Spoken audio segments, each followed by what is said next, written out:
ಇಷ್ಟು ವರ್ಷ ಯಾರನ್ನೂ ಹತ್ರ ಬಿಟ್ಕೊಳ್ದೇ ಇರೋ ನಾನು ಇವತ್ತು ನಿನ್ನನ್ನು ಇಷ್ಟ ಹತ್ರ ನಿಲ್ಲಿಸ್ಕೊಂಡು ಮಾತಾಡ್ತಾ ಇದ್ದೀನಿ ಅಂದ್ರೆ ನೀನ್ ನನಗೆ ಗೊತ್ತಿಲ್ಲದೆ ನನ್ನೊಳಗೊಂದು ಜಾಗನ ಕಂಡ್ಕೊಂಡ್ಬಿಟ್ಟಿದ್ಯಾ. ಇಷ್ಟು ದಿನ ನಡೆದಿರೋದನ್ನೆಲ್ಲ ಮರೆತು ಹೊಸದಾಗಿ ಜೀವನ ಶುರು ಮಾಡೋಣ ಅಂತ ಕೇಳ್ಕೊತಾ ಇದ್ದೀನಿ. ಖುಷಿಯಾಗಿರೋಣ.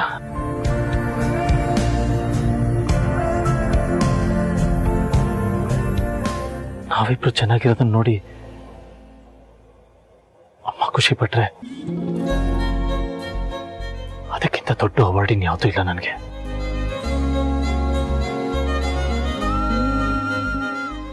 ಹೇಳು.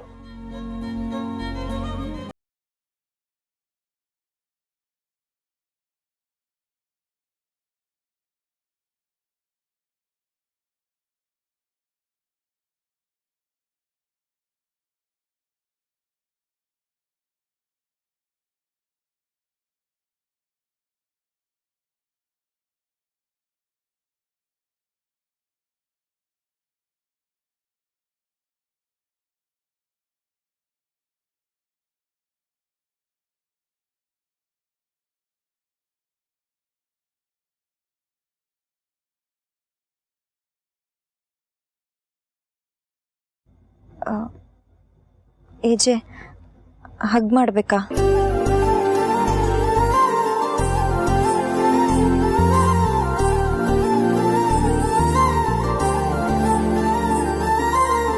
ಏಜೆ ಹಗ್ ಮಾಡ್ಬೇಕಾ?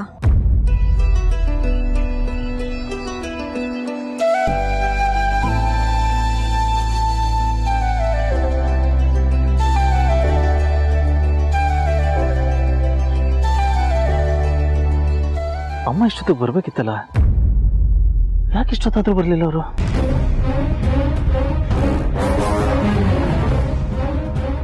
ಹೌದು ಏಜೆ, ನನಗೂ ಯಾಕೋ ತುಂಬಾ ಭಯ ಆಗ್ತಿದೆ.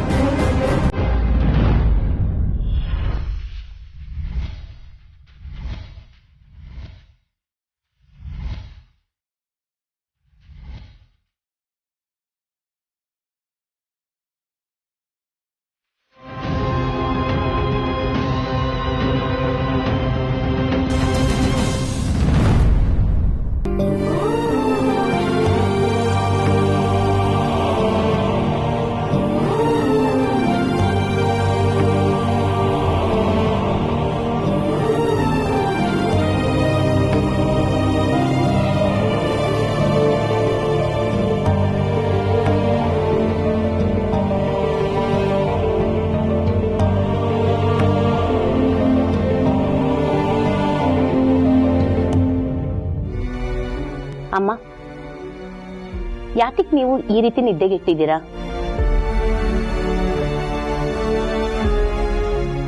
ಒಂದ್ ವಾರದಿಂದ ನೀವು ಸರಿಯಾಗಿ ಊಟ ಮಾಡಿಲ್ಲ, ನಿದ್ದೆ ಮಾಡಿಲ್ಲ.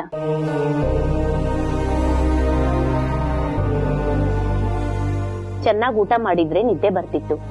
ಊಟನೇ ಮಾಡದೆ ಸುಮ್ನೆ ಮಾತ್ರೆ ತಗೊಂಡ್ರೆ ಹೇಗ್ ಹುಷಾರಾಗ್ತೀರಾ? ಡಾಕ್ಟರ್, ಅಮ್ಮನ್ಗೇನಾಗಿದೆ? ಹೇಳಿದ್ನಲ್ಲ ಸರ್, ಒಂದ್ ವಾರದಿಂದ ಊಟ ನಿದ್ದೆ ಯಾವ್ದು ಸರಿಗಾಗಿಲ್ಲ. ಯಾವುದೋ ವಿಷಯಕ್ಕೆ ತುಂಬಾ ತಲೆ ಕೆಡಿಸ್ಕೊಂಡಿದ್ದಾರೆ.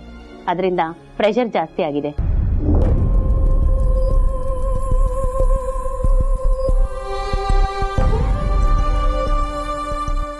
Now she is perfectly all right, nothing to worry. Thank you doctor. ನೋಡಿ, ಹೊಸದಾಗಿ ಟಾನಿಕ್ ಟ್ಯಾಬ್ಲೆಟ್ ಅಂತ ಏನು ಕೊಡ್ತಿಲ್ಲ. ಆಕ್ಚುಲಿ ಅವ್ರಿಗೆ ಬೇಕಾಗಿರೋದೇ ಬೇರೆ. ಅದನ್ನ ಔಷಧಿಯಿಂದ ಕೊಡೋದಿಕ್ಕಾಗೋದಿಲ್ಲ. ಅದೇನು ಅಂತ ಫೈಂಡ್ ಔಟ್ ಮಾಡಿ ಅವ್ರಿಗೆ ಕೊಡಿ. ಓಕೆ, ನಾನಿನ್ ಬರ್ತೀನಿ.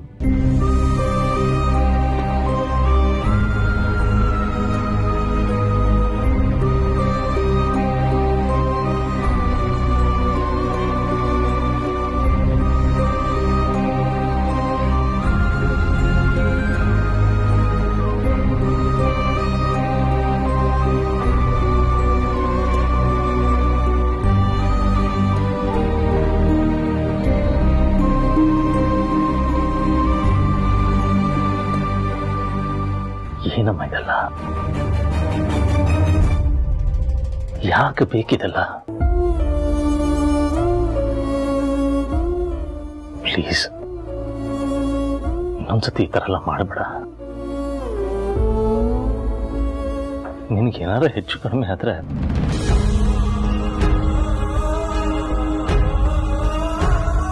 ಪ್ಲೀಸ್ ಮಾಡಬೇಡ.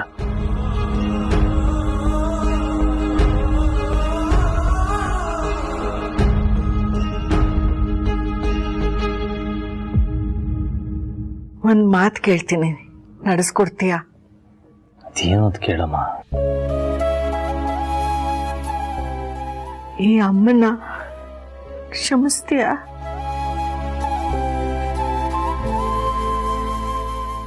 ಅಮ್ಮ, ಈಗಂತದ್ದು ಏನಾಗಿದೆ ಅಂತ ಇಷ್ಟು ದೊಡ್ಡ ದೊಡ್ಡ ಮಾತಾಡ್ತಿದ್ಯಾ ನೀನು? ಈ ನನ್ನ ಹಾಳು ಹಠದಿಂದ ನಿನ್ ಮರ್ಯಾದೆ, ನನ್ನ ಸೊಸೆ ಮರ್ಯಾದೆ ಎಲ್ಲ ಹಾಳು ಮಾಡ್ಬಿಟ್ನಲ್ಲೋ.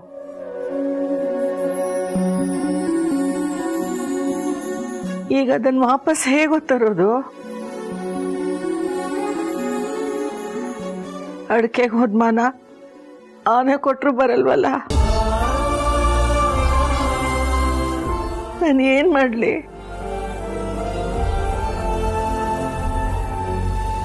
ನನಗೆ ಕ್ಷಮಿಸ್ಬಿಡಮ್ಮ ಲೀಲಾ. ಅಜ್ಜಿ, ನೀವ್ ಈ ತರ ಕಣ್ಣೀರ್ ಹಾಕಿದ್ರೆ ಸರಿ ಇರಲ್ಲ ನೋಡಿ.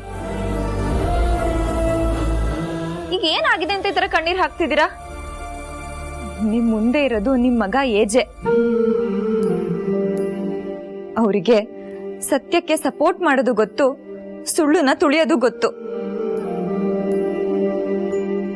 ಈ ನ್ಯೂಸ್ ಅಲ್ಲಿ ಏನ್ ಬಂದಿದ್ಯೋ ಅದ್ ಸುಳ್ಳು ಅಂತ ನಾಳೆ ಬಂದೇ ಬರುತ್ತೆ. ನೀವೇನು ತಲೆ ಕೆಡ್ಸ್ಕೋಬೇಡಿ ಆಯ್ತಾ? ಈಗ ನಗಿ ನಗಿ ನಗಿ.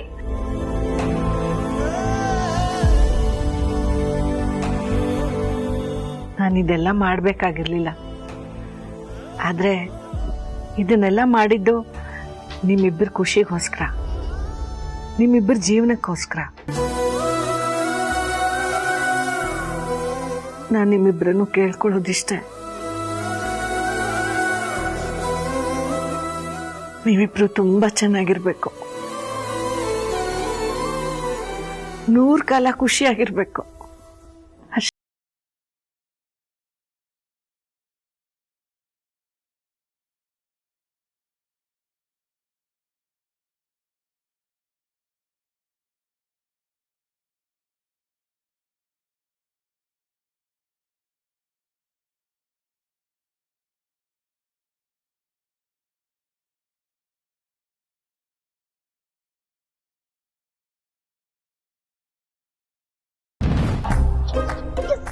ನನ್ನ ಪ್ಲಾನ್ 100% ಸಕ್ಸಸ್ ಆಗಿಲ್ಲ ಅಂದ್ರು ಡಿಸ್ಟಿಂಕ್ಷನ್ ಅಲ್ಲಿ ಪಾಸ್ ಆಯ್ತು. ಈ ಪ್ಲಾನ್ ಸಕ್ಸಸ್ ಆಗಿದ್ದಕ್ಕೆ ಈ ಮನೇಲಿ ಆಲ್ರೆಡಿ ಕೆಲವ್ರ ಹೊಟ್ಟೆಯಲ್ಲಿ ಬೆಂಕಿ ದಗ ದಗ ಅಂತ ಉರಿತಿರ್ಬೇಕಲ್ವಾ?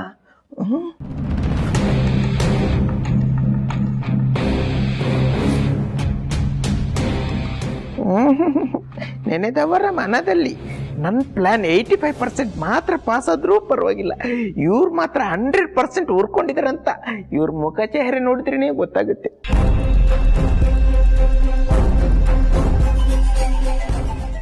ಅಯ್ಯೋ ಪಾಪ, ಮಾತಾಡ್ಸೋಣ. ಮೇಡಮ್ ಮೇಡಮ್ ನಮಸ್ತೆ. ನಿಮ್ಮಿಬ್ಬರ ಮುಖದಲ್ಲಿ ಏನೋ ಒಂದು ಕಲೆ ಕಾಣಿಸ್ತಿದೆ, ಏನಂತ ನಾನು ಹೇಳ? ಏಜೆ ಸರ್ ಮತ್ತೆ ಲೀಲಾ ಮೇಡಮ್ ಇಬ್ಬರಿಗೂ ಲವ್ ಆಗಿರೋದಕ್ಕೆ ಎಷ್ಟು ಖುಷಿಯಾಗಿದೆ. ವಿಶ್ವರೂಪ್, ನಿಮ್ ಕೆಲ್ಸ ಎಷ್ಟಿದೆ ಅಷ್ಟು ಮಾತ್ರ ನೋಡ್ಕೊಳ್ಳಿ.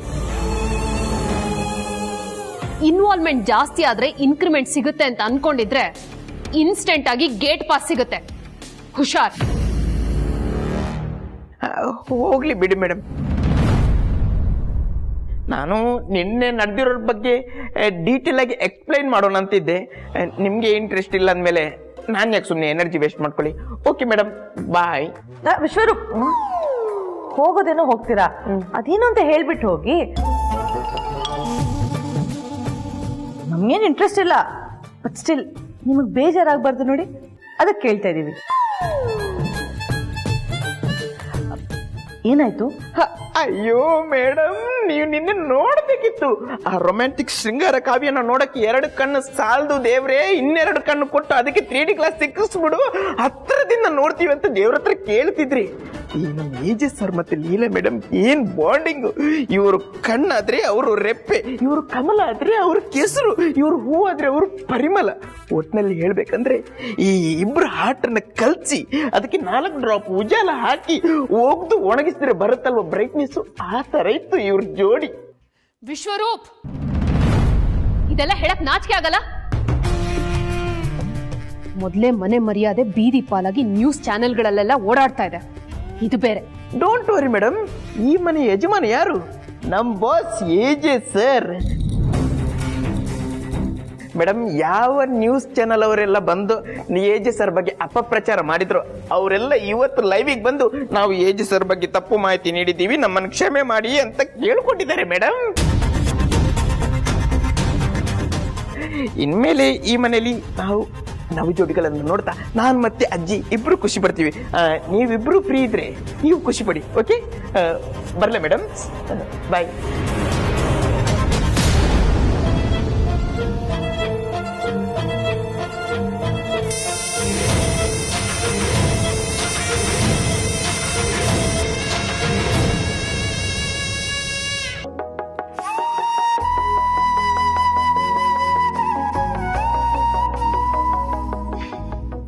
ನಮಗೆಲ್ಲ ಇಷ್ಟು ದಿನ ಟೆನ್ಷನ್ ಕೊಟ್ಟು ಈಗ ಆರಾಮಾಗಿ ಮಲಗಿದ್ದಾರೆ. ಅಜ್ಜಿ ಅಜ್ಜಿ ಎದ್ದೇಳಿ ಅಜ್ಜಿ. ಅಜ್ಜಿ ಎದ್ದೇಳಿ, ಹಲ್ಲುಜ್ಬೇಕು. ಯಾಕೆ ಎಬ್ಬಿಸ್ತಾ ಇದೀಯಾ? ಯಾಕೆ ಅಂತ ಯಾಕೆ, ಸಣ್ಣ ಮಕ್ಳ ತರ ಹಠ ಮಾಡ್ಬಿಡಿ, ನೀನು ಹಲ್ಲುಜ್ಬೇಕು. ಅಯ್ಯೋ, ನಾನು ಆಗ್ಲೇ ಎದ್ದು ಹಲ್ಲುಜ್ಜಿ ಸ್ನಾನ ಮಾಡ್ಕೊಂಡು ಹಾಗೆ ಜೋಂಬ್ ಬಂತು ಮಲ್ಕೊಂಡಿದ್ದೀನಿ.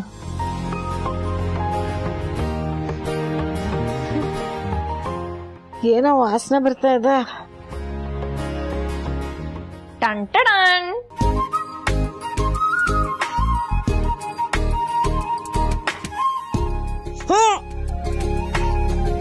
ಯಮ್ಮ, ಏನೇ ಇದು ವಾಸನೆ? ಇದನ್ನ ಕಷಾಯ ಅಂತಾರೆ. ನೀವು ಸುಮಾರು ದಿನ ಆಚೆ ಬಿಸಿಲಲ್ಲಿ, ಮಳೆಯಲ್ಲಿ, ಗಾಳಿಯಲ್ಲಿ, ಟೆಂಟಲ್ಲಿ ಇದ್ರಲ್ಲ, ಅವಾಗ ನಿಮ್ಮ ಆರೋಗ್ಯ ಎಲ್ಲ ಹಾಳಾಗಿರುತ್ತೆ.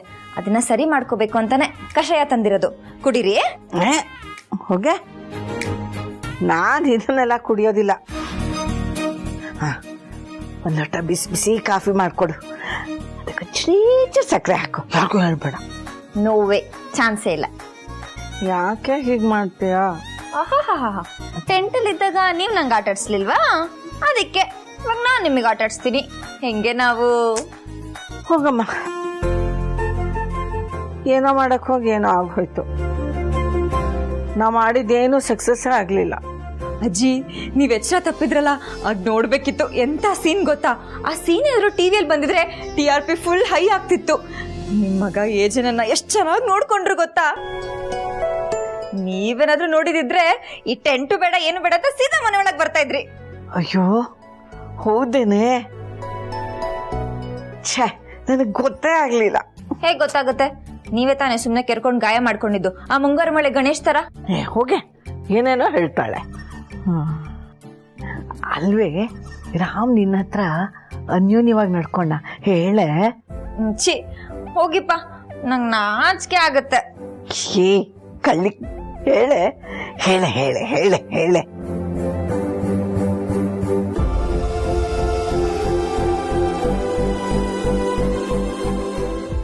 ಅಜ್ಜಿ, ಇದೇ ನಗುನ ನಾನು ಮತ್ತೆ ಏಜೆ ನಿಮ್ಮಿಂದ ಎಕ್ಸ್ಪೆಕ್ಟ್ ಮಾಡೋದು.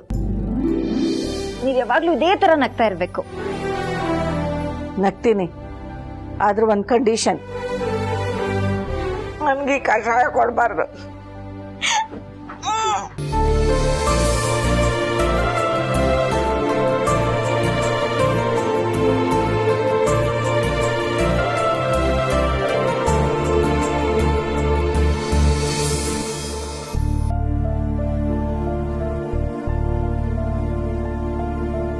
ಇಲ್ಲ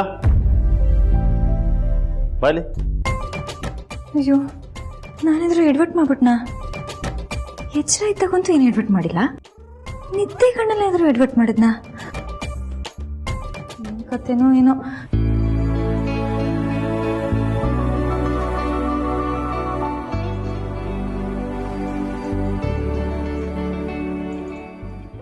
ಹೇಳಿ ಅಜ್ಜೆ. ಲೀಲಾ ಆ ಮಾತನ್ನ ಮನಸ್ಫೂರ್ತಿಯಾಗಿ ಹೇಳಿಲ್ಲ.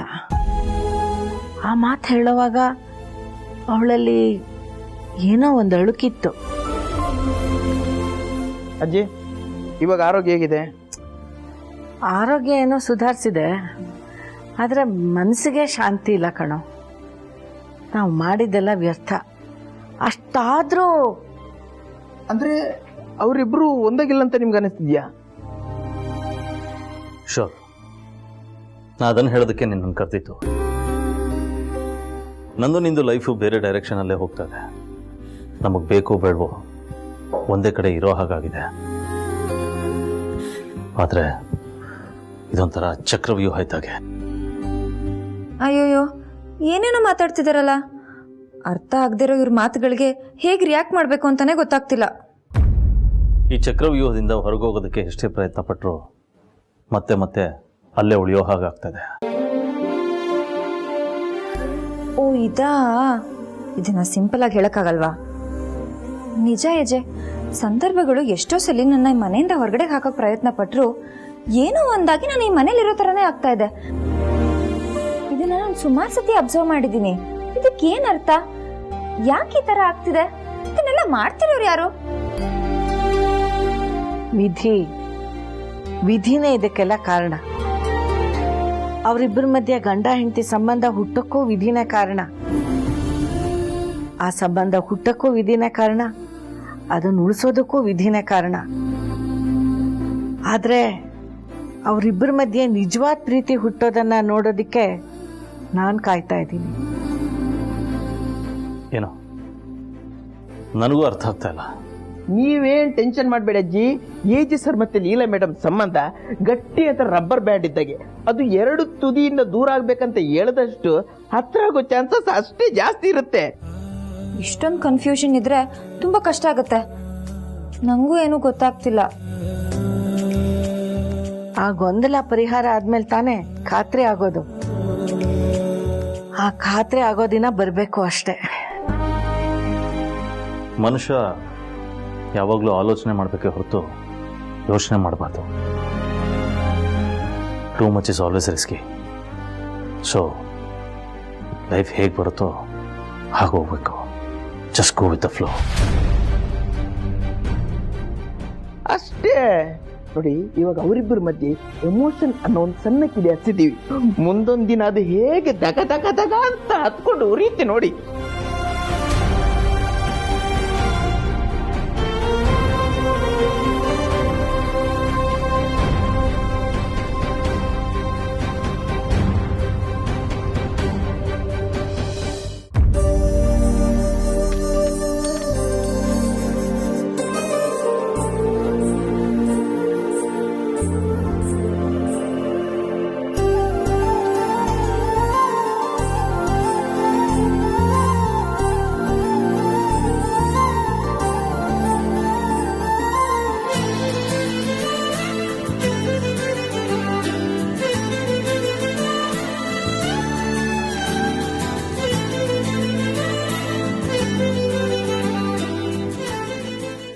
ಏನಿದು?